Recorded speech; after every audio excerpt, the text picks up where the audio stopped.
Good evening, everyone, and welcome to KTN Sunday Night. I am Ann Kiguta. Checkpoint, as always, will be coming up a little later in this bulletin. Tonight, we discuss the March 4th movement. So keep your comments, get them coming in already. My Twitter handle is @Ann Kiguta, that's ANNE. But first, let's take a look at our top stories tonight.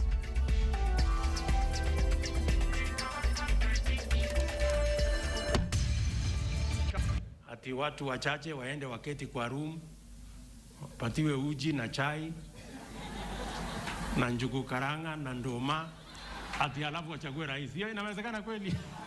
Hii katiba kuna mahali ambayo hatukuweka nati sawa sawa. Kwa hii mambo ya ugavi ya pesa. A referendum or not, Jubilee and Court coalition still at loggerheads. Saila anataka damu, hakuna kitu anasimamishwa. Damu anataka makufa. Garris's sad tale, the shocking reality of infant mortality. And on the spot, the Kenya Airports Authority responds to concerns on operations at JKIA.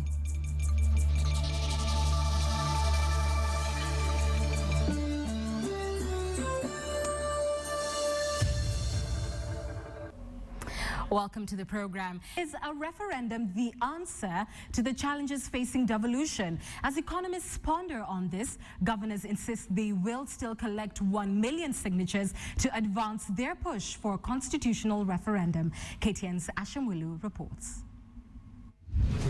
2 days after Jubilee senators jumped ship from the pro-referendum camp, the presidency has now shifted its anti-referendum campaign to target governors from the Jubilee coalition. Deputy President William Ruto wants governors to follow suit and abandon their push for a constitutional referendum on devolution. Tukamekuwa na uchaguzi 2013. Ati mnasema tena twende uchaguzi 2014 ya referendum. Kwani sisi ni wazimu? These words, however, only seem to fall on deaf ears. Bomet governor, who shared a podium with the DP in Narok County, publicly clashed with him, insisting that a referendum is inevitable. Tunataka pesa 45% ikuja mashinani. 5% inakuja kwa kila ward. Wapatia akina mama na vijana na CDF ya ward yote. Hii katiba kuna mahali ambayo hatukuweka nati sawa sawa. Kwa hii mambo ya ugavi ya pesa tuliwacha mwanya pale at minimum 15%, lakini hatukuweka maximum. Sasa wale wachoyo wakiingia pale, unaona ile mati inatiririka, nataka kubaki na pesa yote kule Nairobi. Economists say the bigger picture in this debate is being ignored. While this discussion revolves around the sufficiency of the 210 billion shillings allocated to the counties, there is still the huge chunk from the 1.6 trillion shillings that should also trickle down to the counties. If you are negotiating anything called minimum, it's not 45. Because it is not a percentage negotiation, it is a job. You are telling me, I've given the governor the work of the health. So what is health? Where are the monies for health? So whatever health budget we talk about goes to the governor. Karethi Murimi argues that a referendum at this point would be an economic suicide for the country. He believes that the push for a referendum is being fueled by government bureaucrats seeking to maintain the status quo. This debate on who is keeping my money as Wajiko, whether you call yourself national or you call yourself county, is a very shameful debate. And we should call it as it is. It is actually corruption discussion. While the debate rages on, constitutional experts are warning of the dangers of a premature referendum of a constitution enacted just 3 years ago. Ashamwilu, KTN, Sunday Night. Strong views there. We'll keep our eye on that story for you. Now to China, where President Uhuru Kenyata has begun his tour of that country. The president says Kenya is keen to increase bilateral ties with Beijing. President Uhuru is scheduled to hold several meetings aimed at opening up trade and investment ties with China. The president arrived in China after a tour of Russia, where he wooed Russian investors.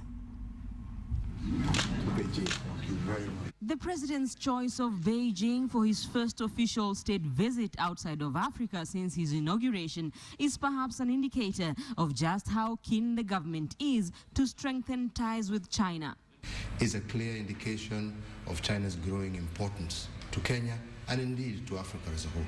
During the visit, the president will attend a host of meetings as his government seeks trade and investment opportunities. We really hope to strengthen our bilateral relations between Kenya and China, and definitely to seek greater cooperation, especially with regard to some of the key infrastructural developments that we have. You know, we have the standard gauge railway, we have the airports. Kenya has increasingly been facing east, and China is slowly overtaking the more traditional bilateral partners the country has had over the years. China, of course, is very important to Kenya. This is one of our most important bilateral partners. As Kenyans very well know, we, as a country, have benefited greatly from Chinese investment, especially in our infrastructure. The roads that we are developing, the transmission lines that we have been developing, these have been as a result of our close partnership with this country. With the president and his deputy facing crimes against humanity charges at the ICC, the West has not exactly been warm towards the new administration. Analysts say the influence of Kenya's biggest aid donor, the US, and its former colonial power, the UK, has been waning. Rita Tinina, KTN. It is almost 2 weeks after the inferno at the Jomo Kenyata International Airport, and temporary measures have been put in place to ensure the smooth flow of passengers. While the airport's authority is keen to show a normalization of operations, passengers continue to complain of long delays. Joining us now is Lucy Mbohwa. She is the Managing Director at the Kenya Airports Authority. Thank you so much, ma'am, for coming in this evening. Thank you, Anne. And I think it's good to mention that it's your first live studio interview, so thank you for coming. Yes, it is, yeah. Where do we stand in as far as investigations into the cause of the inferno? Okay, the investigations are ongoing. They are not yet over. And I think when they finish, they'll give us first a preliminary report, and then they'll give the full reports. But do we have any kind of indications as to what happened? I remember when the fire broke out, the first fingers were pointed to an electric fault. From where you sit, is that information that you have received as well? No. There's been no indication on what caused the fire. As investigations continue, I think they'll come to the bottom of it and they'll let us know. All right. Kenya certainly lost out during those few days immediately after the inferno to neighboring countries. Have you been able to estimate the loss in terms of perhaps passengers, cargo diverted to other airports? I want to believe that there was no loss.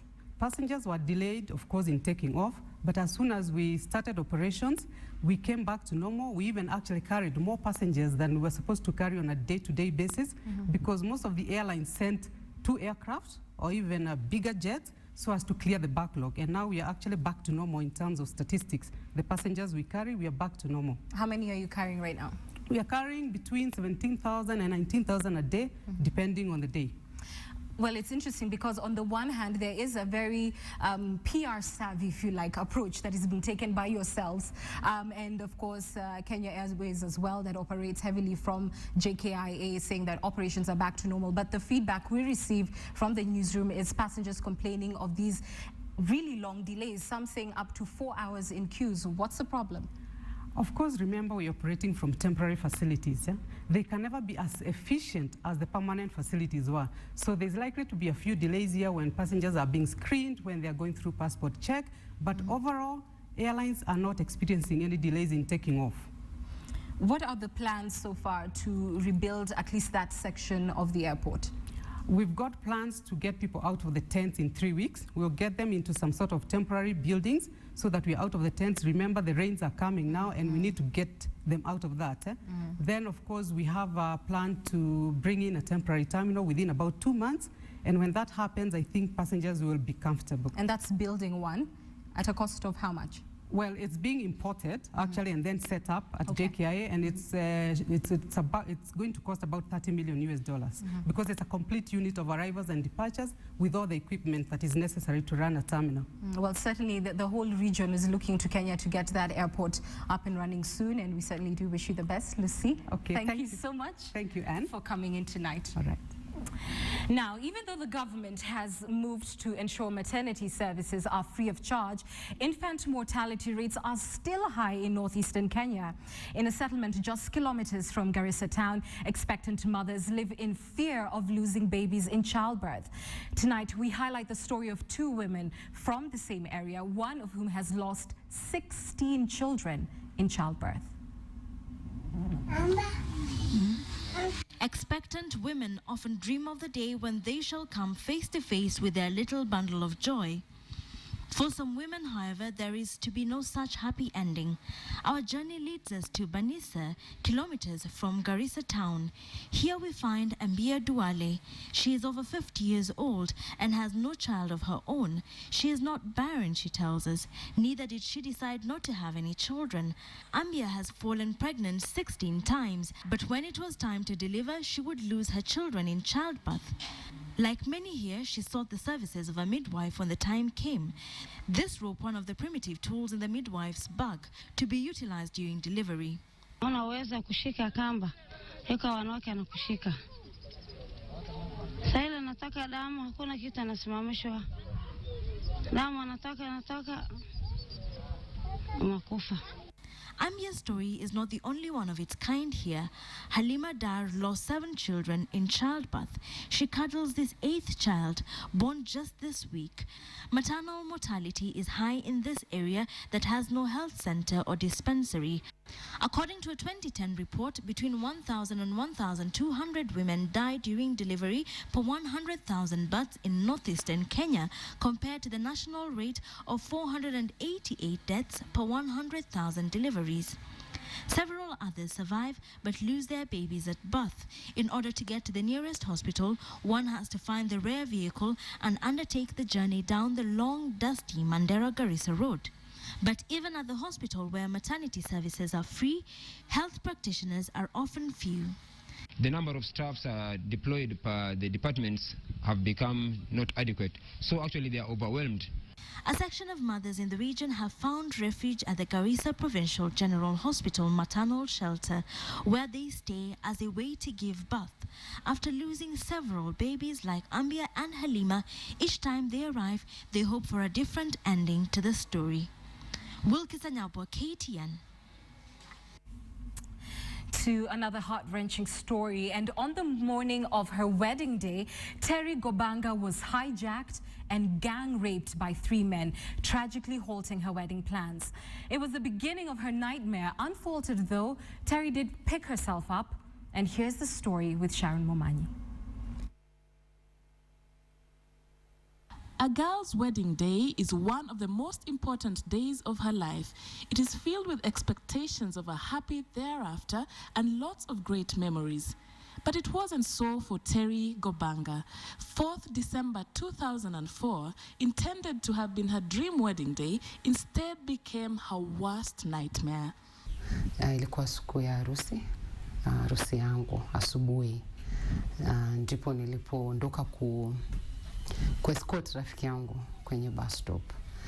Wakati nilipokuwa narudi, nikakutana na gari ambayo ilikuwa mbele yangu, na kuna mtu ambaye alikuwa amesimama kando ya gari ile.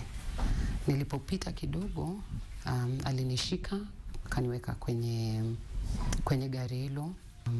Baadaye mwanaume wa kwanza akanibaka, alafu wa pili ambaye alikuwa co-driver, alafu mwishowe driver. In spite of the gang rape ordeal, Terry's fiancé supported her through that period, eventually marrying her as planned in what Terry calls her second wedding. Na ilikuwa siku ya furaha sana, ya kwamba niliweza kufanya ile harusi vile ya kwanza haikuweza kufanyika. Tukaenda honeymoon, tukarudi baada ya siku 29. Terry and Harry were finally set to begin their lives together, but fate had more trouble in store for them. 29 days after their wedding, Terry's husband died. He died of carbon monoxide poisoning. They had used a jiko to warm their house on one cold night. Tukakimbizwa hospitali ambayo ilikuwa karibu na sisi. Daktari alipokuja nikamuuliza, tukaniambia neno moja, bwanangu yuko hai ama ameaga? Ndio akaniangalia akaniambia bwana wako ameaga. They say time heals all wounds, and truly, after some time, Terry was able to reconnect with an old friend. They courted and got married in what Terry calls her third wedding. Now in their fourth year of marriage, Tony is confident in his choice of wife. Kuna marafiki wangu wengine, baadhi yao walikuwa nafikiri kwamba ninaoa laana, kwamba mke wangu amelaaniwa na itakuwa ni jambo baya kabisa nikimwoa. Lakini mimi nilikuwa na ule msukumo ndani ya moyo wangu, nilikuwa nimeshawishika kwamba yeye atakuwa mke mzuri, kwa hivyo haangeweza kunitia tashwishi yote. Tony and Terry have written 2 inspirational books. Is that they too can pick themselves up and find partners with whom they can form healthy, happy relationships, just like she has. Sharon Momanyi, KTN Sunday Live. Terry and Tony, thank you so much for sharing your story with us. Certainly inspirational. Well, it's time for us to take a short break on KTN Sunday night. We'll be back with more news, and Checkpoint, of course, is coming up. But just ahead, dogs find a place to call home when their owners are away. You want to find out where? Stay with us.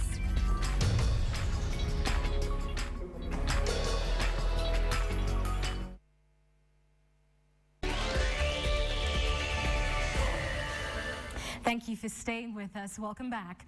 It has been termed as a dog's paradise, but actually it's a safe haven for pets. A facility on the outskirts of Nairobi has become a home away from home for pets whose owners have, for one reason or another, have to be away. Angel Katusia has more. She is the latest guest here. And those already familiar with this environment can tell there is an additional guest.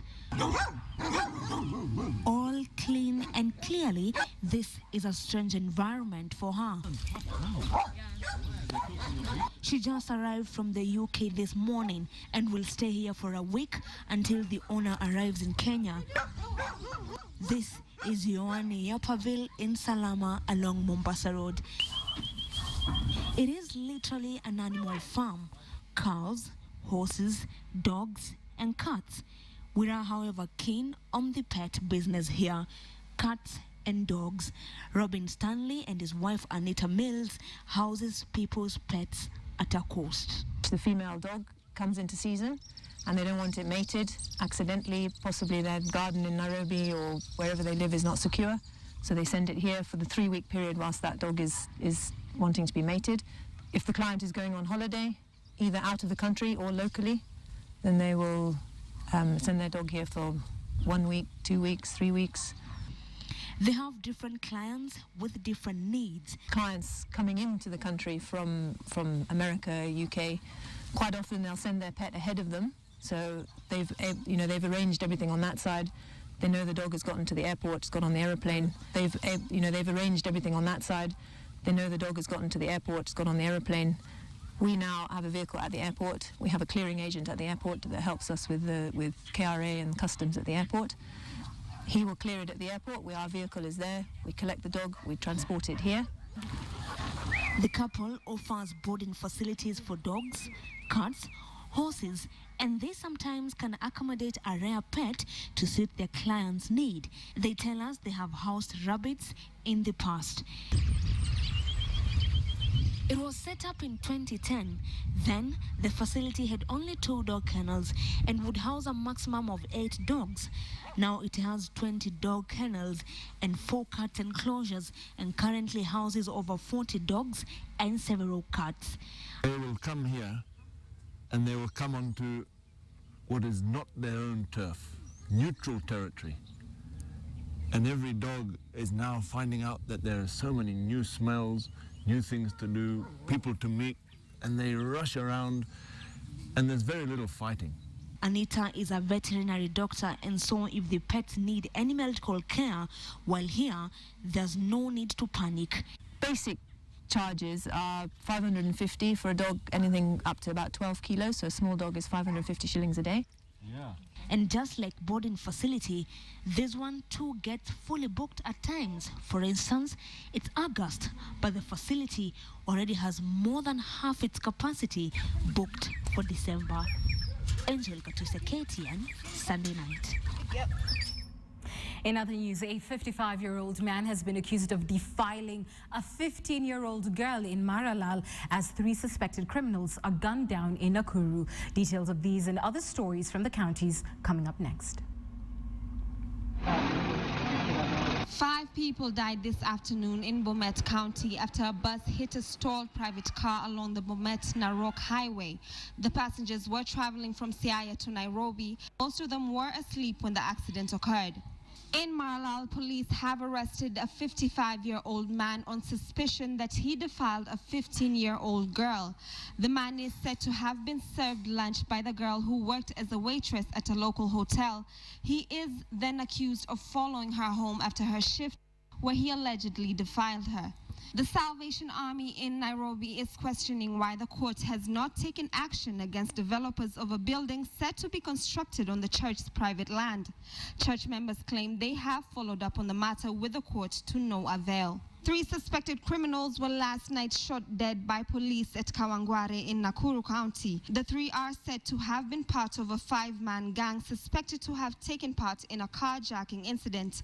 They are said to have been posing as police officers. And Deputy President William Ruto laid a foundation for the construction of a multi-million shilling rehabilitation center for those with spinal cord injuries.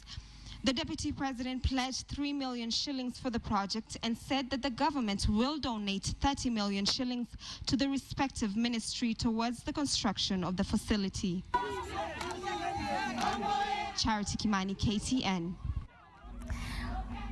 Well, it's time for us to take a short break. Checkpoint is coming up on the other side of these messages. Of course, tonight, as I mentioned, we're discussing the March 4th movement. Is it genuine or is it a plot to destabilize the Jubilee government? Join me in Studio 2, my far right, Professor Edward Kisiangani. In the middle, Onyango Lo, who's the Secretary General of the National Alliance. And of course, closest to me in the blue is Okia Umtata, who is the man behind that movement. We'll be discussing politics in a short while. Don't go too far.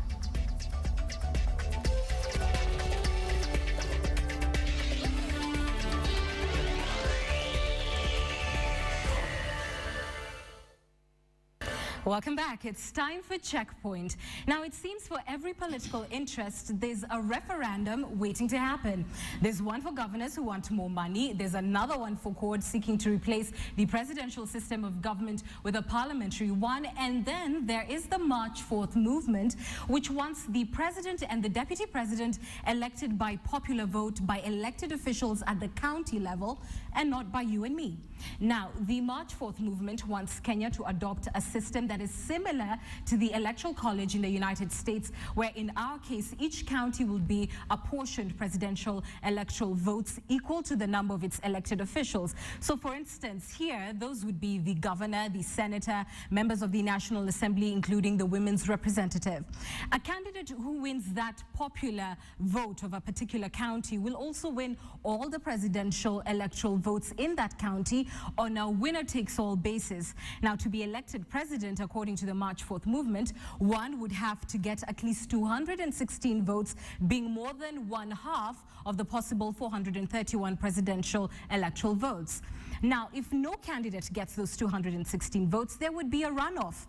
And why do the proponents of the March 4th movement want the electoral system changed? Take a look at the picture on your screens now. They say because of the tyranny of numbers since independence, power has never left that room where Mzee Jomo Kenyata, his son, President Uhuru Kenyata, and former Presidents Mwai Kibaki and Daniel Arap Moi were pictured. Well, joining us tonight to discuss this and more. To my immediate right, Okia Omtata. He is a well-renowned activist and, of course, the man behind the March 4th movement. Thank you so much for coming in today. And right next to him is Onyango Lo. You may remember him, of course, from the election campaigns. He's the Secretary General for the National Alliance, which is the President's party. Thanks for coming. And, of course, our resident political analyst, Professor Edward Kisiangani. Professor, I start with a message for you from Moses Kuria. He says he misses you and he's very sad he can't be on the show. Oh, he went without telling me. He's in China. Yeah, he's in China with the president, apparently. So, thank you. Yeah, apparently he misses you. Okay, let me start with you. Some would argue that the fundamental flaw with our country and with the fact that politics is so ethnically charged or based is the fact that we as Kenyans ourselves have refused to move away from tribalism. And that's what we saw in the last general election. Despite all the campaigns we have on national cohesion, on bringing the country together, people still chose to vote on ethnic lines. Now, it is certainly not the most noble way to go about an election, but it also isn't necessarily criminal or unconstitutional. Why would you not start by changing the way Kenyans think? Well, I don't know if Kenyans think at all, so I wouldn't begin engaging into a futile exercise. And if they think, I think they think privately. But what's important is to note that the March 4th movement is a continuation of a long process that began in the pre-referendum days. And I remember I hosted MPs at the Intercon. Among those MPs were MPs who were in the no camp. We had Isaac Ruto, and we developed a document of what were the reducible minimums in the new constitution that we wanted to see effected before the draft was passed. Because in your opinion, Kenyans don't think and they need No, one of the things was that there was this thing of devolution, and it was to devolve power and to devolve resources on the ground. In fact, if you devolve power, so resources will follow, because it's power which deploys resources. So when you see Isaac Ruto going the way he's going, it's based on a document. When you see me going the way I'm going, it's based on a document. And in the no camp, we had the Deputy President, William Ruto. And in February last year, I filed a case in court challenging the Political Parties Act because it was designed for big tribes and left out small tribes. And this case is still pending. So when we came to March 4th, we had an election. And our election, after Kiguta came in, after the 2007, there was a standard we were given, and the standard was tamper-proof elections. It was not supposed to be this business of free and fair nonsense, because nothing can be free and fair in the universe. The universe is not fair. What we were told is that design a system that can guarantee a tamper-proof election. That was the standard in the Kiguta. That's the standard this constitution was supposed to realize. Okay, wait, hold it there. I need to interject. Remember, this is a conversation, it needs to be back and forth. I want you to go back to your initial statement that you're not sure whether Kenyans think or not. Is that why you want county elected officials to think on their behalf and vote for them? No. You said to change the mindsets. So I don't know, because the mindsets, I don't know how the mindsets of Kenyans are made, whether they think or they don't, I don't know. I only know about my mind. What we want is a system where Kenyans elect their president directly in an electoral process that gives equity and deals with this question of that makes it possible for people from the small tribes. I want to live in a situation whereby a Somali can be the president of Kenya. A Pokomo can be a president of Kenya. I want a situation whereby an Indian Kenyan can be a president of Kenya. A Kenyan European can be a president of Kenya.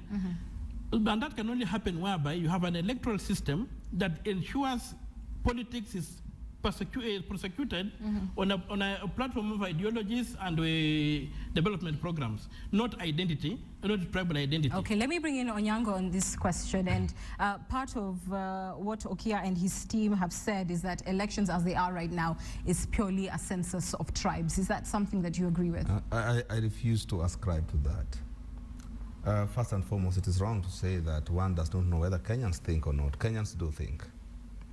Of course, we are people who are weaned on our tribes, people are proud to be in their communities, the cultural aspects and all that.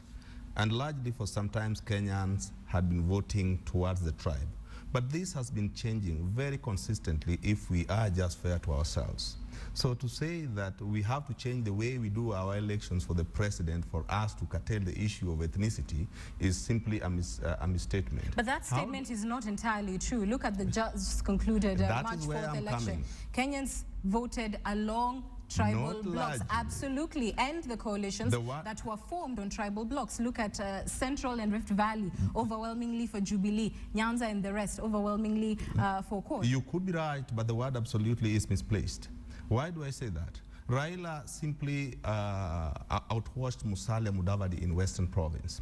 If you go to Eastern Province, Raila performed very well even in Meru areas. Uhuru Muigai Kenyata did exemplary well in Kalenjin land. He did well in Masai land. He did well in other areas, including Central Province. So we must start by saying, well, Kenyans are inclined towards the tribe. But largely, of late, we see the voting pattern move towards issues-based. How else do you explain 2003, when Kikuyus voted, split their votes, and Luos voted for a Kikuyu? No, I think we need to address the issue of the tribal blocks. And when we're talking about this tribal, CORD was a tribal block. Jubilee was a tribal block. So the areas it's mentioning, when it talks about Western, you had Wetangula representing Western. When it talks about Kalenjin lands, you had that, and there were some other deals under here. Where do you place the money? Where do you place the money? I think you guys, you're becoming trivial, and the way you are approaching this discussion will make everybody chase us away from here.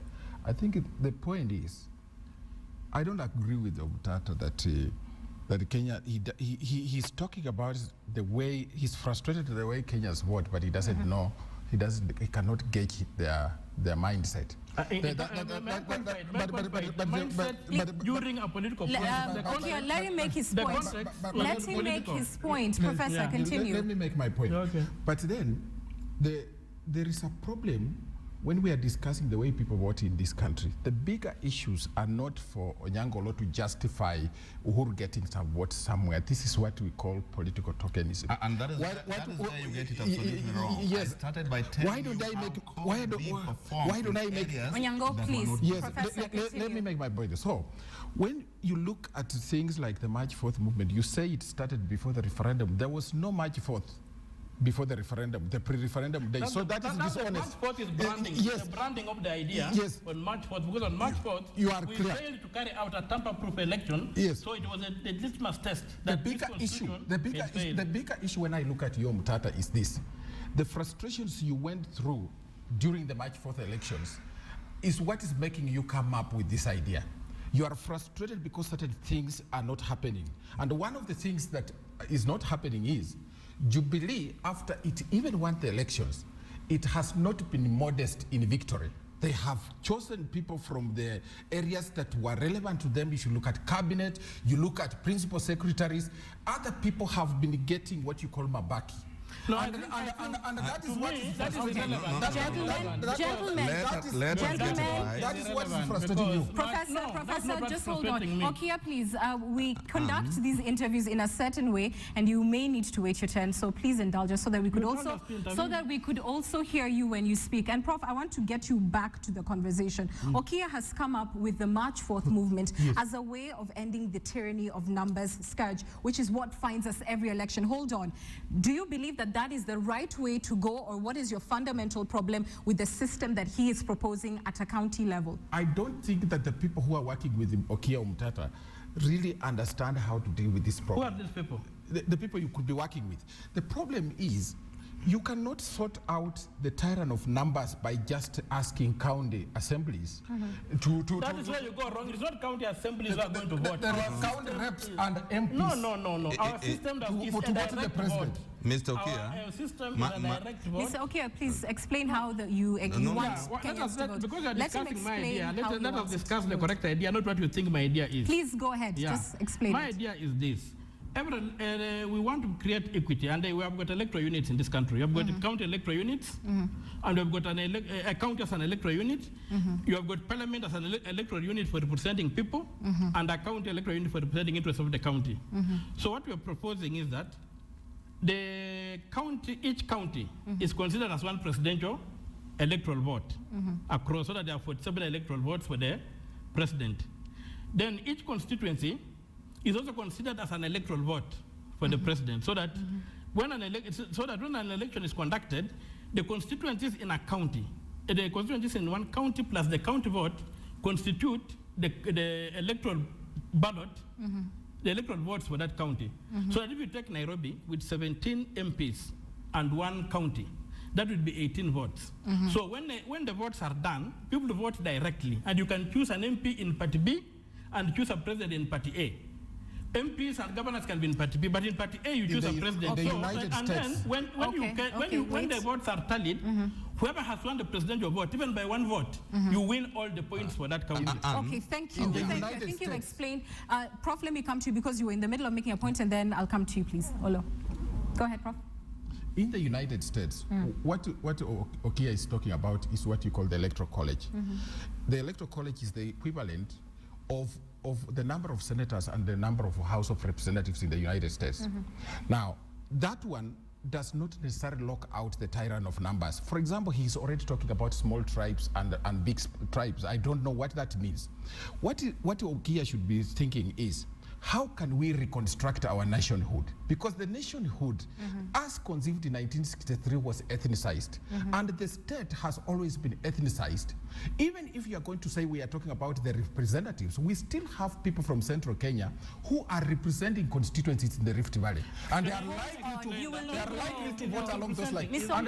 Mtata, you must be fair to the other panelists. They will make up the Electoral College. They could still be representing the Luo constituency in Nairobi and Mombasa. They will still make up that Electoral College that is calling the constituency. So in terms of the administrative boundaries, the national boundaries, the way they are constructed, they are still a problem. So when we want to get out of this place, you don't start with elections. You start with how do we reconstruct the map of Kenya, the political map of Kenya. I will come back to Olo, please. No, you cannot monopolize the conversation, sir. Please, Olo, let me start by saying first and foremost that Professor is exposing a problem without giving us a solution at all. How to reconfigure that nationalism and all that should have come by telling us do A, B, C, D towards reconfiguring our nationalism.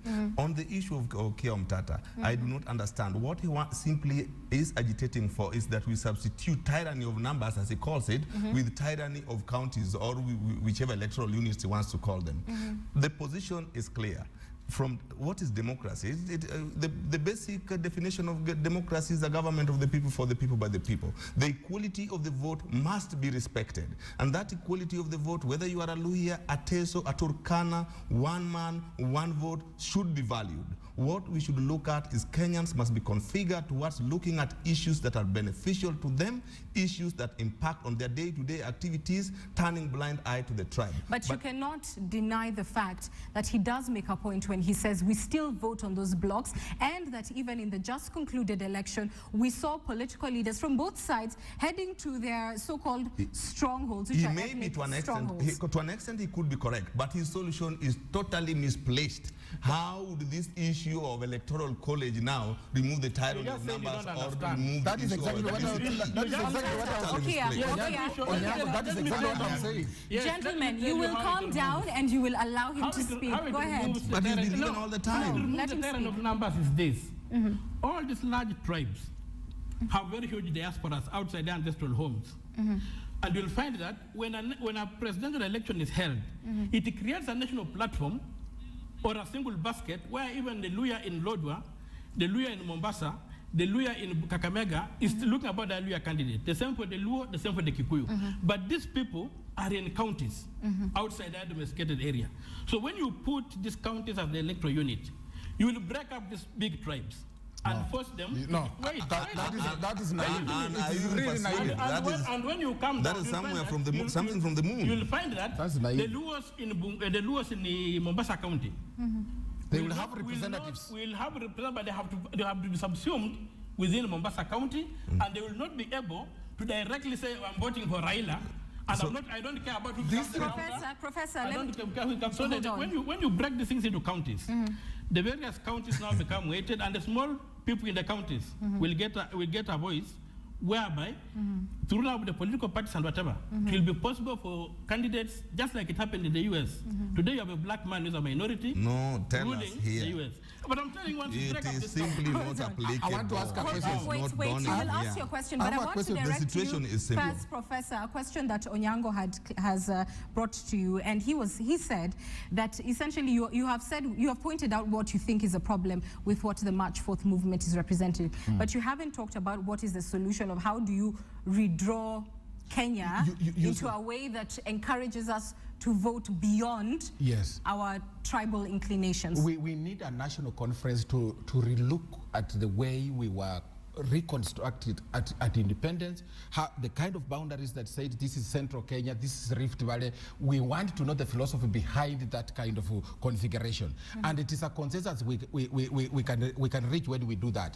But what I wanted to say... But there was a delimitation of boundaries that didn't happen too long ago. Yes, Wasn't that the forum to raise these concerns? It was politicized, and we still think that the problem has not been solved. We still can go back to the people and talk about it. But what I wanted to ask my brother Okia is that if he is Teso and he lives in Mombasa, and he is elected in that area as Teso because the Teso constituency there is big, and then he becomes a delegate. There are no delegates.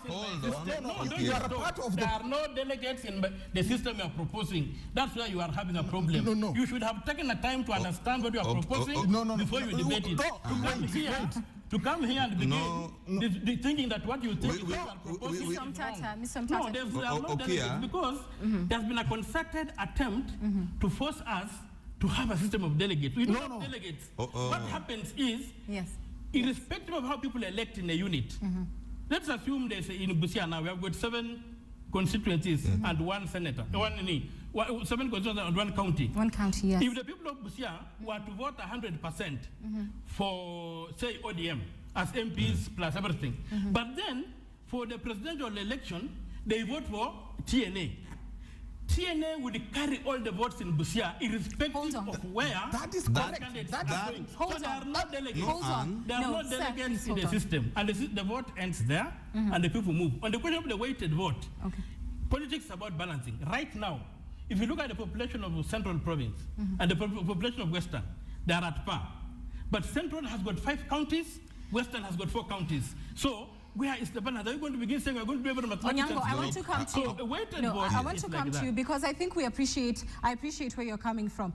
I must confess to you, my director has been counting me down for the last 5 minutes or so. So we must absolutely wind up. Certainly, it isn't a forum that allows us to completely ventilate the issues, and I appreciate the passion with which you're doing it. I want to come to you, Olo, with your very final thoughts on, because you're a member of the governing coalition. Of course. What is the commitment from your coalition to see within their time helping Kenyans to move past ethnic-based voting? He suggested a system. You clearly don't think it's right. What is Jubilee suggesting? The position of Jubilee in a very simple way is that we hold that all men or women are born equal before the God Almighty, and that each man or each woman must be equal before the law, and the votes must weigh the same. In that regard, we say the sanctity of the vote must be respected.